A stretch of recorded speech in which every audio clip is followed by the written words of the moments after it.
Hi, I'm Ian Hanamansing. Welcome to the National Newsroom here in Toronto, and welcome to our Pop panel. And we have a new member of the Pop panel, Katie Underwood. How are you? Great, how are you? Good, good. You worked at Chatelaine with Sarah Bosveld, and she recommended you and said you're fantastic. So we are looking forward to hearing from you. I hope I do her justice. No pressure, right?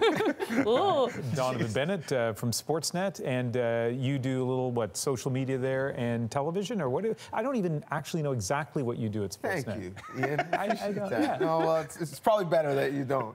Yeah, I do some podcasting, some writing, some hosting, some reporting. I just try and do as much as possible so my past continues to work, and so far so good. 21st century media, that's a good definition. Yeah, really. What's the podcasting that you do? We do a basketball podcast called Free Association, talking about the Raptors, the NBA from a Canadian perspective. Fantastic game last night for the Raptors. Very much so. Were you there? I was not there. I was preparing for this panel. Ah. But I did watch it, and Kawhi Leonard looks very, very good. Yeah, Stephen Marsh, you always on television have this very mundane and kind of funny description of yourself as what, an average writer, ordinary writer? Random. Random writer. Not average. But what's a better or a more complete description of you? I write novels, I write features, I write opinion pieces. Sometimes they upset people, sometimes they don't. I have a new piece out in the Walrus this week. Nice. How about that? Yeah, that's good. Have you written for The Atlantic? Yeah. Yeah, because somebody upstairs in our newsroom was talking about they read something you wrote. Have you written more than one thing for The Atlantic? Yeah. Do you remember I wrote the cover story is Facebook Making Us Lonely a few years ago? And I wrote a piece about Japanese prenatal classes for them a couple months ago. Yeah, I don't think it was that one. Maybe it was the other one. Anyway, they said it was so well written and so well argued, and they really Sounds impressed like by it. Maybe it was somebody else. Maybe I misunderstood.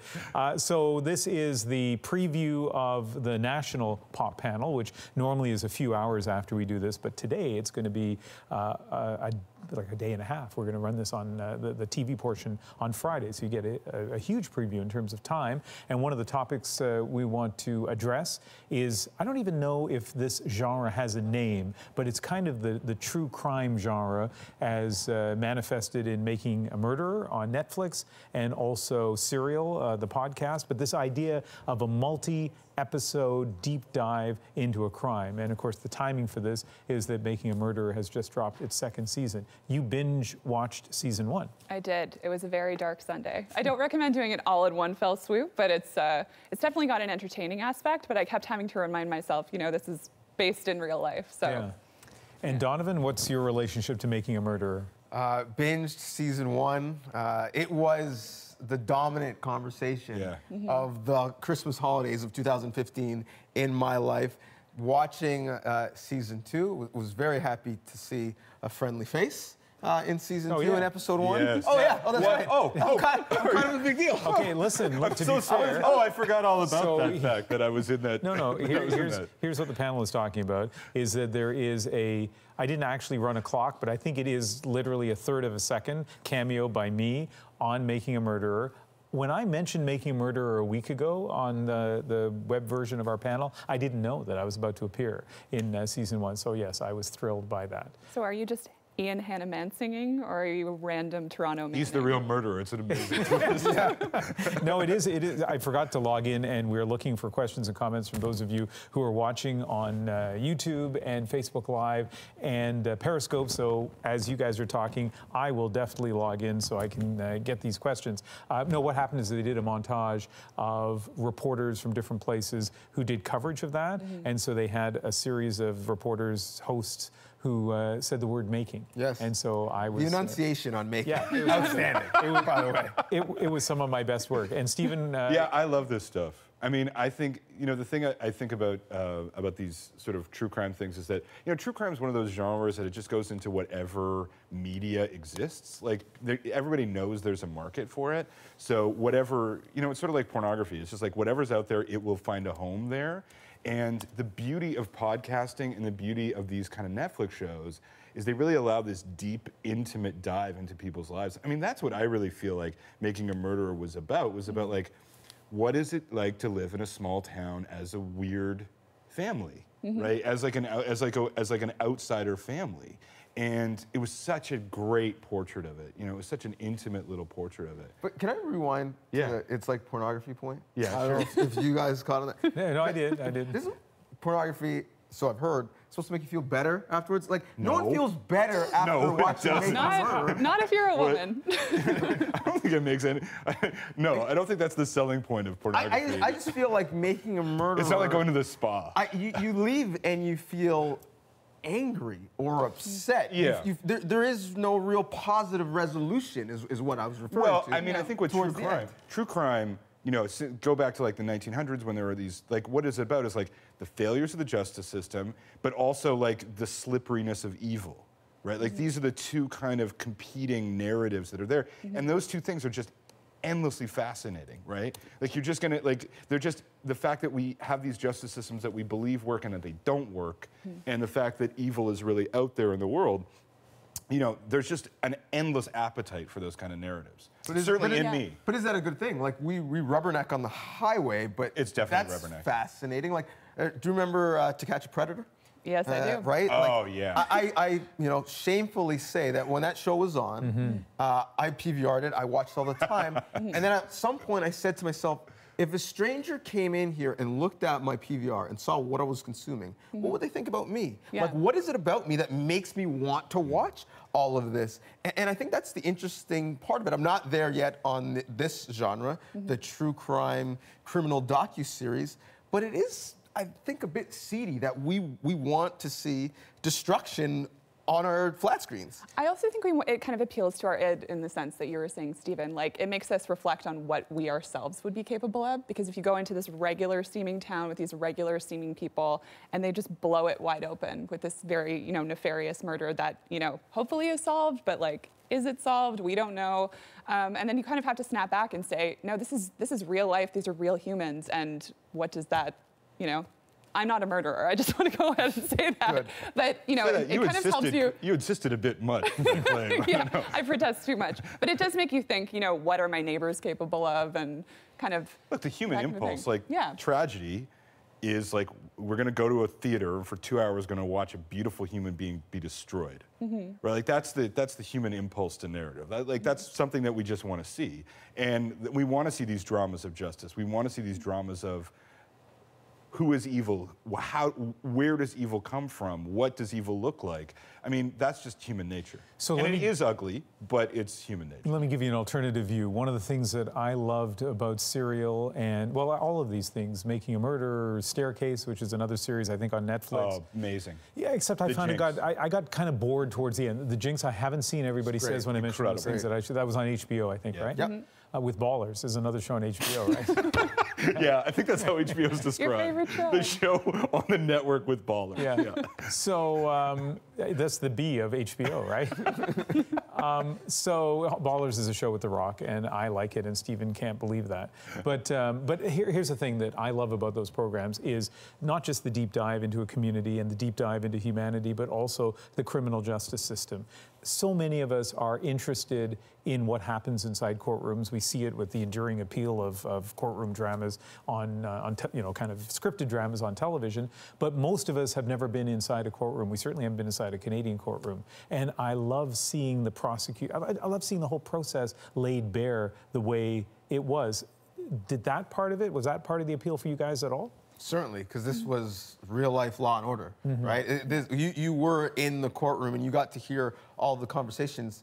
But the interesting part, and I'm interested to hear your perspective on this as a journalist, but also someone with a legal background, is you're not seeing everything. You're not seeing both sides of everything. You are seeing an entertainment product where there are editorial decisions that are made, things are left on the cutting room floor, a narrative is talked about. And so it's not an accurate and fair depiction of everything that happened. In fact, if we're talking about Making a Murderer, when you have access to one side, and the other side, whether it's the prosecution or the family of the slain victim, is not giving you access, you're not really actually getting a full view. And that's why I think, like anything, like our news, like our entertainment, we need to consume it with a grain of salt. So, Katie, I want to come to you on this in a moment, but to answer your question, I would answer by saying a couple of things. First of all, of course it's incomplete, right?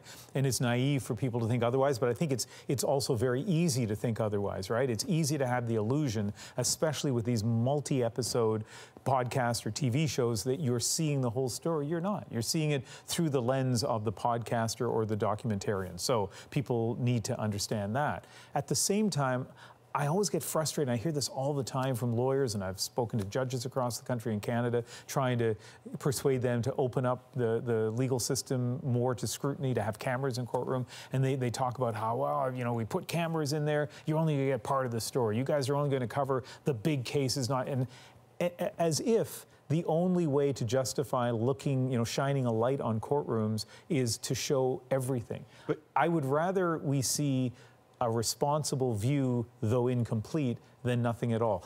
Let me get to you in a sec, but what's your view of this part of the topic? I mean, I would agree about that. Making a Murder is a great case in kind of disrupting any illusion that we have that the justice system is in fact fair. Because if you watch through the first series, you know, there are tons of perversions of justice, tons of times, in my opinion, because I'm now a legal expert because I watched it, That's right. You know, tons of times where they overlooked evidence or didn't look for it at all. So, I mean, I think that keeping the purity of impartial or like ideally impartial institutions is key. I don't love the idea that we can open up, you know, the justice system to the whims of the Twitterverse, but at the same time, I think a lot of good has come from submitting this or subjecting this to public scrutiny. Yeah. You know, So I want to come back to you on that. Now, one of the things about this particular medium, the live on Facebook, YouTube, and Periscope, is that we can be a little looser, a little bit more transparent, a little bit more open than we are maybe on a tightly timed television bit. So let me tell you something. I'm a 57-year-old guy. I didn't bring my reading glasses. I can't read the comments that are coming in here. Donovan Bennett is a professional broadcaster and a young man. So here, can you read some of these comments? I am no Ian Hennon instinct, so... you know how to use a laptop, right? I do, yeah. Okay. That is very long. Yeah, so this is the professional broadcaster, and you quickly do some editing on the fly as you read what's coming in. there's a tab open with ballers. No, there's not. No, there's not. Let's go through the history. Okay, are you going to do this first or not, Donovan? I'm just looking for something. May Clifford says, I enjoy true crime stories. Not shy to admit it. It's not the gore, but how stories start and end. YouTube Dark City says it's all faked for TV or Netflix. So, I mean, that's an interesting perspective. Al Ohm says, pseudo-documentaries in the age of information. What would Marshall say? The reality of using media to teach values rather than at home is the real issue. So a couple perspectives there. All right. Now, I interrupted you, Katie, when you were talking about you know, an interesting point, and this has happened on both Serial, the first season of Serial, and Making a Murder, and probably some other cases as well. People clamoring, demanding for cases to be reopened. And of course, in the United States, where district attorneys are elected officials, where some judges are elected officials, listen, there are two perspectives. And of course, reality is probably somewhere in the middle. On the one hand, that you have an engaged electorate that's demanding accountability for the failures of the legal system. On the other hand, you have kind of vigilante demands from a group of people who are seeing a distorted view of how those trials went. What's your sense of people in the United States saying, hey, you know what? Miscarriage of justice happened here, let's fix it? I mean, I think anyone watching would probably have that opinion. I don't think you can look at it and say that was a no-perfect investigation. But whether the case actually gets reopened or not is up to lawyers. So it's not as simple as, you know, an angry Twitterer barging into a courthouse and demanding they reopen it. It's not, you know, start to finish that way. I do think it's important for public sentiment to be able to, you know, influence not decisions in the justice system, but I think the only way we get to the actual unfairness of it is if we let people in to see what actually happens. So I think Twitter did a good job in this respect, but I don't think it should have ultimate power whether, you know, cases are reopened and shut. Yeah, I do agree with that sentiment. I disagree with both of you. I mean, well, then Donovan, let me. Well, I mean, it just seems to me like, you know, the justice system is obviously deeply, deeply flawed, but trial by media is really, really deeply flawed. Like, it is a really, and you know, every time screens inevitably distort, whether it's television, whether it's social media, whether it's any kind of But everything media. distorts, right? Yeah. Like the witness stand distorts, conversation distorts. Like when you look at it in that philosophical perspective, everything has its lens. Well, that's right. So you want to clarify things as clearly as possible, and throwing screens. I mean, the opening of season 2 begins with people sending death threats to the prosecution, people who have watched a show on television believing that they know the truth of a situation, which is incredibly complex. And not just a few, like hundreds of thousands of people. And I mean, you know, what was the biggest screened trial? It was OJ. Mm-hmm. And that was the ultimate case of, you know, when you read the history of it now, like the judge could not, he was struck by the cameras. He was like completely overwhelmed by suddenly being a celebrity. And to throw the judicial system into celebrity culture, I mean, we've seen what happens when we throw politics into celebrity culture. It's a disaster. I don't know why it would be any different for the legal system. You're going to say something? Yeah, I mean, I'm certainly not suggesting trial by media because, like I said, it's ultimately up to the lawyers as to whether they want to represent someone and reopen their case. But I don't think I think if it is an airtight case, it should hold up to public scrutiny. You know what I mean? Well, like having more cameras on it. No one stands up to public scrutiny. Well, I mean, I think you're not. I can never tell now with you if you're trying to be like make a debating point or you actually believe this. I only say stuff I really believe. No. I do. Really? Yeah. Incredible as it sounds. Because last week I would have sworn you were just trying to press my buttons. No, you're genuinely angry at me. No, what, last week? No, yeah, like if you disagree with me, you really disagree with me. Okay. You're saying that I can be, if I were to be angry at you, it would be genuine. Yeah, exactly. Yeah. Okay, because I wasn't angry at you, and I'm certainly not now. So we have about 4 minutes left in this, and then we'll have our pop culture panel on the National tomorrow night. But on this point, I would say that of course there are excesses. Of course Judge Ito, like I point out to a lot of people, the O.J. Simpson trial was unusual even by American standards. It was probably unusual even by Southern California standards, right? Like there are lots of cases, they don't get the scrutiny, they don't have, like O.J. was a once-in-a-lifetime kind of character. You can throw a camera inside a courtroom and not create that kind of circus. And I think here, you can have scrutiny of what's going on inside. I highly recommend the podcast, I think it's called, is it In the Dark? It's the second series of that, and it's about what seems to me clearly is a miscarriage of justice in Mississippi, and I don't feel like I'm being manipulated by the people doing the podcast, and I don't feel like I'm seeing such a limited view that I can't have a strong feeling about it. Will I make a death threat? Of course not. But that people make death threats shouldn't be the reason to say we shouldn't do this. Well, and you know, I think there's also this weird line between, you know, journalism, which we need to show abuses, and entertainment, and where that line is, you know, I don't know. Like, you know, so I'm saying I take your point. Like, you know, it's like. But do you really feel that? No, I'm just kidding. but it's an interesting point, though. It's an interesting point, though, because I mean, remember the platform that this is on. It's a streaming service. Mm-hmm. It's on Netflix. This is not done by the New York Times or the Washington Post or the CBC.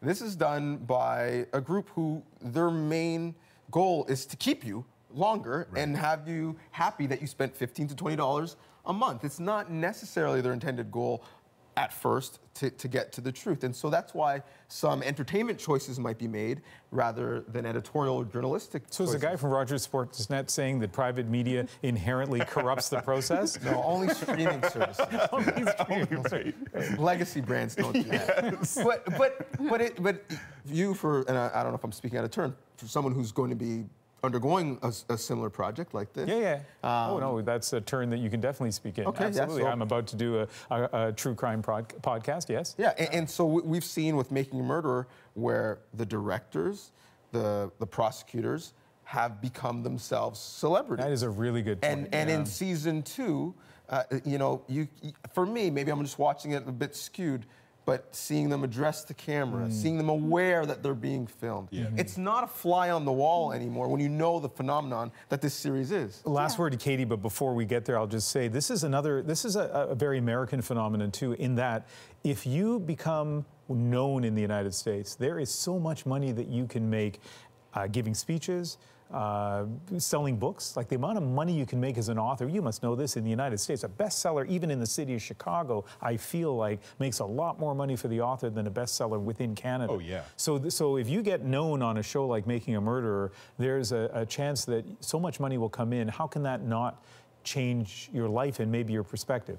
We're almost finished this live stream, but Katie, last word to our newest panelists. You, by the way, you're doing a fantastic job. Thank you. Sarah does a great job of finding us panelists, but last word to you. She just found me outside. No, I mean, I think Twitter definitely, it has its limitations. It's just a temperature taker. It's going to reflect the values of the people on it, but those values are not necessarily the ones in being the deciding factor. So I think it does have limitations. I think it may be kind of a scary medium, but ultimately it's just providing attention to the case. It's just amplifying it. It's not going to decide what the investigators would otherwise decide against. Yeah, so we were supposed to talk about Drake as well. I couldn't just figure out two things. This was a great conversation, and also I couldn't quite figure out the segue from like murder to just Drake. don't care enough about Drake. You're hurt that he has surpassed the Beatles. Let's go. Yeah, this is it. You just didn't want to talk about Drake. Okay, well, we will talk about it on the National tomorrow night. We'll talk about this topic as well. And for those of you who tuned in, we really appreciate it. If you made comments that I didn't read, it's because I couldn't read them. But the next time we do this, I'll bring my glasses, I promise. So thank you very much.